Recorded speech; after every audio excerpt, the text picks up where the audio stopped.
नमस्कार सभी पेंशन धारकों के लिए इस समय की बहुत ही बड़ी खबर निकलकर सामने आ चुकी है। जी हां दोस्तों, पेंशन धारकों के लिए लगातार उठ रही मांगों के बीच पेंशन की तमाम 4 सूत्रीय मांगों को लेकर बड़ी खबर सामने आई है। साथ ही साथ दोस्तों, पेंशन धारकों की पेंशन बढ़ोतरी, साथ ही आप सभी का डीए और डीए एरियर जो की 18 महीने का आप सभी के लिए बकाया था, उसको लेकर बड़ी खबर सामने निकलकर आ चुकी है। केंद्रीय कर्मचारी, राज्य कर्मचारी, पेंशन धारकों के लिए इस समय की प्रमुख बड़ी खबरों को भी इस वीडियो के अंदर जानेंगे। साथ ही साथ दोस्तों, हम इस वीडियो के अंदर आज की 3 महत्वपूर्ण अपडेट जो सरकार की तरफ से निकलकर सामने आ चुकी हैं, उसके बारे में विस्तार से आप सभी को इसके बारे में जानकारी देंगे, जिसमें सभी पेंशन धारकों के लिए ईपीएफओ ने एक बड़ा ऐलान कर दिया है। ईपीएफओ ने एक बड़ी जानकारी साझा की है, जिससे दोस्तों खाते में आप सभी के लिए पेंशन भी आना शुरू हो चुकी है। साथ ही साथ 3 बड़ी अपडेट की बात करें तो दोस्तों, मोदी सरकार ने कर्मचारियों को दिया बड़ा तोहफा, सिर्फ इन्हें मिलेगा लाभ। जी हाँ दोस्तों, तो मोदी सरकार ने किन पेंशन धारकों को तोहफा दिया है और किन्हें लाभ मिलेगा, इसके बारे में बात करेंगे आज की इस वीडियो में। साथ ही दोस्तों, जारी हुआ महंगाई भत्ते को लेकर नया अपडेट, केंद्रीय कर्मचारियों को नए साल पर सरकार देगी बड़ा तोहफा। जी हां दोस्तों, तो आखिरकार महंगाई भत्ते को लेकर क्या केंद्र सरकार ने अपडेट जारी किया है और क्या आप सभी को तोहफा मिलने वाला है, इसके बारे में भी इस वीडियो के अंदर बात करेंगे। साथ ही दोस्तों, पेंशन स्कीम में हुआ बड़ा बदलाव, कर्मचारियों को पुरानी पेंशन योजना की तरह मिलेगा लाभ। तो दोस्तों, पेंशन का मुद्दा जो हावी हो रहा है, तो पेंशन स्कीम के अंदर क्या बदलाव होने वाले हैं, किन कर्मचारी पेंशन धारकों को यहाँ पर बड़ा लाभ मिलेगा, इसकी भी पूरी जानकारी इस वीडियो के अंदर देने वाले हैं। इसलिए दोस्तों, अगर आप राज्य कर्मचारी, केंद्रीय कर्मचारी पेंशन धारक हैं, ईपीएस 95 पेंशन धारक हैं, तो दोस्तों आप सभी के लिए पेंशन बढ़ोतरी, महंगाई भत्ता, डीए एरियर को लेकर बड़ी खबरें सामने आ चुकी हैं। साथ ही साथ आज की इस वीडियो में हम तीनों अपडेट को विस्तार से जानेंगे और आप सभी के लिए पेंशन को लेकर हाल फिलहाल में क्या बड़े बदलाव किए जाएंगे, इसके बारे में भी विस्तार से बात करेंगे। तो दोस्तों, आपसे निवेदन रहेगा कि आप इस वीडियो को लास्ट तक देखें, जिससे आपको एक ही वीडियो के अंदर पूरी जानकारी समझ में आ सके। तो दोस्तों, सबसे पहले बात करते हैं पेंशन की 4 सूत्रीय मांगों में मुख्य रह चुकी 3 मांगों के बारे में। जी हां दोस्तों, जिसमें पहली मांग आप सभी के लिए पेंशन 7500 प्लस डीए करने को लेकर बड़ी खबर सामने आ रही है, जिसमें केंद्र सरकार ने 75 लाख पेंशन धारकों को एक बड़ी सौगात दी है और 2014 के बाद पहला बड़ा बदलाव कर दिया है। जी हां दोस्तों, सीबीटी की मीटिंग के बाद यहां पर जो है ईपीएफओ की एक बैठक हुई थी, जिसमें पेंशन पर फैसला हुआ है। जी हां दोस्तों, आप सभी के लिए 7500 प्लस डीए पेंशन की मंजूरी के लिए ईपीएफओ की खास बैठक में आप सभी के लिए एक निर्णय लिया गया, जिसमें दोस्तों सभी पेंशन धारकों के लिए न्यूनतम पेंशन 7500 करने को लेकर बड़ी खबर सामने आई है। 7500 प्लस पेंशन, जी हां दोस्तों, जिन भी पेंशन धारकों ने 15,000 रुपए की सैलरी लिमिट के आधार पर योगदान किया है, अब सरकार उन्हें नए साल से पहले 7500 प्लस डीए की पेंशन देने वाली है। ये सरकार ने ऐलान कर दिया है और आप सभी लोग जानते होंगे कि डीए को लेकर सरकार ने हाल ही में आप सभी के लिए एक बड़ी खुशखबरी जारी की थी, जिसमें दोस्तों आप सभी का जो डीए है वो 42% से बढ़ाकर 46% कर दिया गया है। लेकिन अभी तक आपको 46% डीए के आधार पर कोई भी पेंशन देखने को नहीं मिली है। तो दोस्तों, सरकार ने आदेश दिया है कि दिसंबर महीने की पेंशन के साथ साथ आप सभी को 46% बढ़ा हुआ डीए मिल जाएगा। ये आप सभी के लिए बहुत ही बड़ी खबर निकलकर सामने आई है। साथ ही दोस्तों, दूसरी बड़ी मांग की बात करें तो मेडिकल सुविधा को लेकर लगातार पेंशन धारक यहाँ पर विरोध प्रदर्शन कर रहे थे। बुजुर्ग अवस्था में होने के कारण पेंशन धारकों को काफी सारी परेशानियां उनके चिकित्सा सुविधा को लेकर रहती है, जिसमें दोस्तों उनका खासकर अच्छे से इलाज नहीं हो पाता और इलाज के दौरान लंबा चौड़ा लिस्ट उनकी यहाँ पर सामने निकल कर आ जाती है। इतना बिल जो है वो पे नहीं कर पाते हैं बुजुर्ग पेंशन धारक, इसीलिए पेंशन धारकों ने मेडिकल सुविधा की मांग की थी। तो मेडिकल सुविधा को लेकर आयुष्मान भारत योजना के साथ पेंशन धारकों को लिंक किया गया है, जिससे सभी पेंशन धारकों का इलाज बिल्कुल मुफ्त में किया जा सके, इसको लेकर बड़ी खबर आई है। साथ ही कुछ राज्यों में चलाई जा रही चिरंजीवी आयुष्मान योजना के तहत भी यहाँ पर पेंशन धारकों का मुफ्त में इलाज किया जाएगा।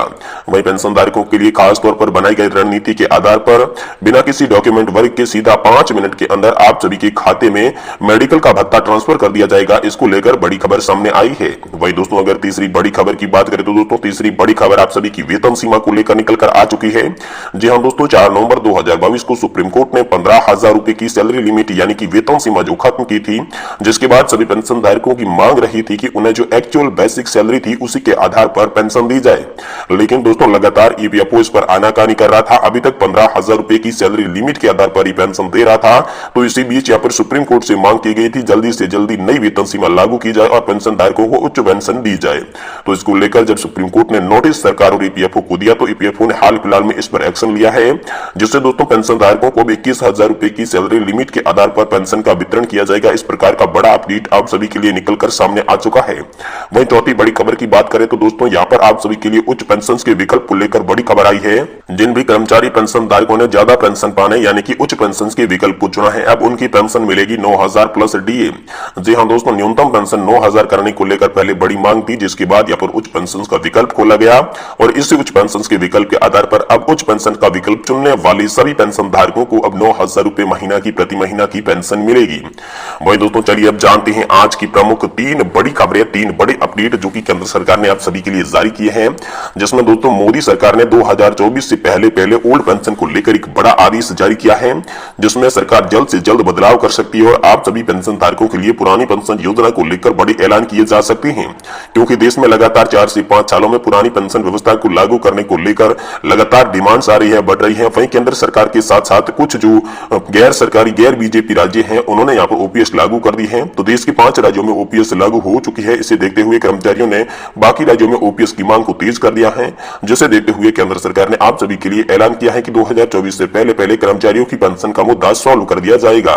वही दोस्तों डीए हैक को लेकर एक बड़ा अपडेट जारी हुआ महंगाई भत्ते को लेकर नया अपडेट। केंद्रीय कर्मचारियों को नए साल पर सरकार देगी बड़ा तोहफा। जी हाँ दोस्तों, आप सभी जानते हैं कि हाल फिलहाल में सरकार ने 4% डीए को बढ़ाया था, लेकिन इसी बीच एक बड़ी खबर यह भी आ रही है कि सरकार अब फिर से आप सभी का 3 या फिर 4% डीए को बढ़ा सकती है, जिससे आप सभी का डीए 49 या फिर 50% हो सकता है, जिसके बाद आप सभी के डीए को सैलरी के अंदर मर्ज कर दिया जाएगा और आप सभी का डीए फिर से शून्य से शुरू कर दिया जाएगा। तो दोस्तों पेंशन धारकों और कर्मचारियों के लिए बड़ी खबर है कि डीए अगर उनका बढ़ेगा, उनकी सैलरी और पेंशन में भी बंपर बढ़ोतरी होगी।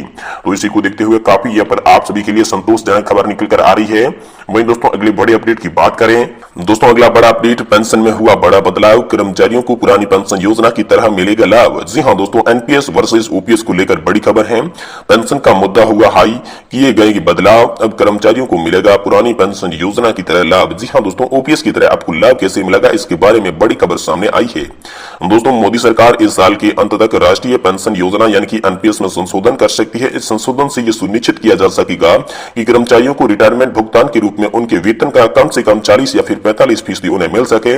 उच्च स्तरीय पैनल की भी ये सिफारिश थी और इस मामले पर परिचय में 2 लोगों ने कहा कि फिलहाल इस पर विचार किया जा रहा है। साथ ही दोस्तों दरअसल पेंशन का मुद्दा इस समय काफी हावी है। कई गैर बीजेपी शासित राज्यों में पुरानी पेंशन योजना को फिर से लागू कर दिया गया है, जो पेंशन भोगियों को रिटायरमेंट के समय वेतन का 50% मासिक लाभ प्रदान करती है, जिसमें दोस्तों राजस्थान, छत्तीसगढ़, झारखंड, हिमाचल प्रदेश और पंजाब सहित विपक्षी दल शासित राज्यों में पुरानी पेंशन प्रणाली वापस लौट आई है, जो कि कुछ अर्थशास्त्रियों का यह भी कहना है कि राज्य सरकारों को यह दिवालियापन की ओर धकेल रही है। लेकिन दोस्तों यहाँ पर 2004 में शुरू की गई मौजूद जो बाजार लिंक्ड पेंशन योजना यानी कि जो एनपीएस है, ऐसे में इस पर कोई भी गारंटीकृत पेंशन नहीं मिलती। और इसके विवाद का दूसरा मुद्दा दोस्तों यह है कि एनपीएस में कर्मचारियों के वेतन का 10% योगदान भी लिया जाता है, जिसमें सरकार 14% योगदान देती है, जबकि ओपीएस में इस प्रकार का कोई भी प्रावधान नहीं था। साथ ही दोस्तों आप सभी के लिए बात करें कि वर्तमान में राष्ट्रीय पेंशन योजना के तहत तकरीबन 87 लाख केंद्र और राज्य सरकार के कर्मचारी मूल वेतन का 10% योगदान कर रहे हैं और सरकार इसमें 14%